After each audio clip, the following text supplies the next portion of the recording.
Evidences అనేటివి నువ్వు create చేస్తూ ఉన్నావు, మ్యానుఫ్యాక్చర్ చేస్తూ ఉన్నావు. ఈ మాదిరిగా తప్పుడు సాంప్రదాయానికి నువ్వు నాంది పలుకుతే రేపు పొద్దున వ్యవస్థ బతుకుతుందా? నక్సలిజం అనేది ఇట్లాంటి దానిలో నుంచి పుడుతుంది.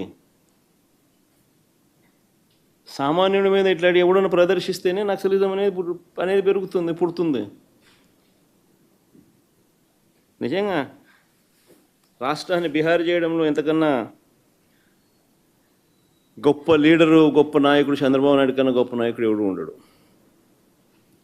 చివరికి ఆశ్చర్యం ఏం తెలుసా? భాస్కర్ని ఎందుకు టార్గెట్ అని అంటే చంద్రగిరి చంద్రబాబు గారు సొంత కాన్స్టిట్యున్సీ. భాస్కర్ అనే వ్యక్తి కూడా కాదు, చివరికి భాస్కర్తో పాటు భాస్కర్ కొడుకును కూడా. ఆ పిల్లడు మొన్ననే పాపం చదువులు అయిపోయి చేసుకొని లండన్ నుంచి మొన్న వచ్చినాడు. ఆ పిల్లని కూడా దీంట్లోకి ఇరికిచ్చేసినారు. అంటే చంద్రగిరి కాన్స్టిట్యున్సీలో క్లీన్ ఉండాల, ఆయన సొంత కాన్స్టిట్యున్సీ కాబట్టి. ఏంది ఇది నాకు అర్థం కాదు. సొంత కాన్స్టిట్యున్సీలో గెలవలేని వ్యక్తి ఇక్కడ 17,000తో ఓడిపోతే చంద్రగిరిలో ప్రజలు తంతే చంద్రబాబు నాయుడిని 17,000తో ఓడిస్తే కుప్పం పోయినాడు. ఇప్పుడు ఆ చంద్రగిరి లాంటి చోట రాజకీయాలు చేయడం కోసం భాస్కర్ కొడుకును ఇటు వాళ్ళందరినీ ఎలిమినేట్ చేయాలని చెప్పి, తప్పించేయాలని చెప్పి. ఏంది ఇది రాజకీయాలు? ఈ తప్పుడు కేసుల పరంపరలో ఇప్పటికే పిన్నెల్లి రామకృష్ణారెడ్డిని Macherla 2009 MLA, 2012 MLA, 2014 MLA, 2019 MLA, 4 సార్లు ఎమ్మెల్యే. 2024లో మొన్న ఒకసారి ఓడిపోయినాడు. ఆ కాన్స్టిట్యున్సీలో ఆజమాయిషీ కోసం పిన్నెల్లి రామకృష్ణారెడ్డిని తప్పుడు కేసుల్లో ఇరికిచ్చే కార్యక్రమం. నందిగాం సురేష్ను ఎక్స్-ఎంపీ దళితుడు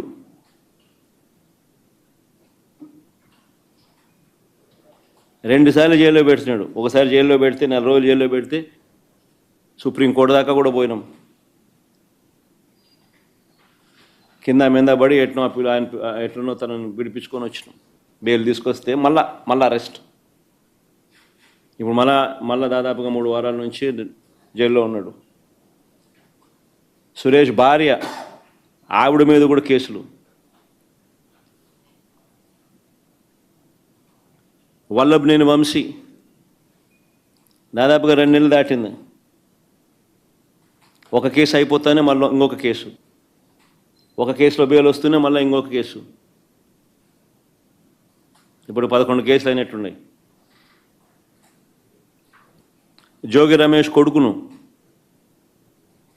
కాకాని గోవర్ధన్ని, కృష్ణమోహనను నా ఓఎస్డి పాపం, ఆయన చూస్తే కూడా అసలు ఎవడైనా కూడా జాలి అనిపిస్తుంది. ఆయన చూస్తే కూడా ఆయన ఆర్డీఓ పాపం. ధనంజయ రెడ్డి పాపం, ఆయనను చూస్తే కూడా బాధ అనిపిస్తుంది. వీళ్ళంతా మచ్చలేని ఆఫీసర్లు వీళ్ళంతా. రాజకేశ్వరి, బాలాజీ, గోవిందప్ప ఇలాంటి వారిని అరెస్ట్ చేసి జైలుకు పంపారు. మా ఎంపీ మిథున్ రెడ్డిని ఎప్పుడెప్పుడు అరెస్ట్ చేయాలని చెప్పి వెంటపడతా ఉన్నారు.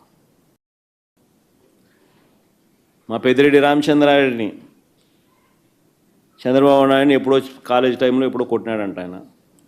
ఆ కోపం ఇప్పటికి కూడా ఉంది. వాళ్ళ కొడుకుని అరెస్ట్ చేయాలంటాడు, వాళ్ళ నాయన్ని అరెస్ట్ చేయాలని అంటాడు.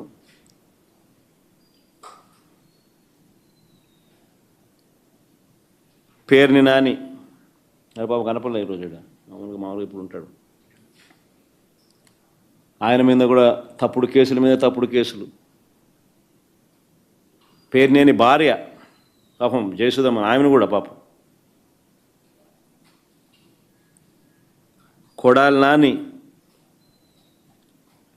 జోగి రమేష్, సజ్జల రామకృష్ణారెడ్డి కొడుకు, వైవి సుబ్బారెడ్డి కొడుకు,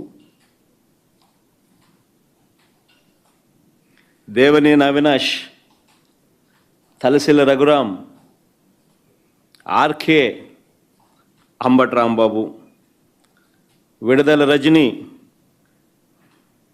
తాటిపర్తి చంద్రశేఖర్ దళిత ఎమ్మెల్యే, బూచేపల్లి శివప్రసాద్, ఉషా చరణ్ బీసీ మహిళా మంత్రి, తోపదుర్తి ప్రకాష్, గోరెంట్ల మాధవ్ ఎక్స్-ఎమ్మెల్యే, ఎక్స్-ఎంపీ,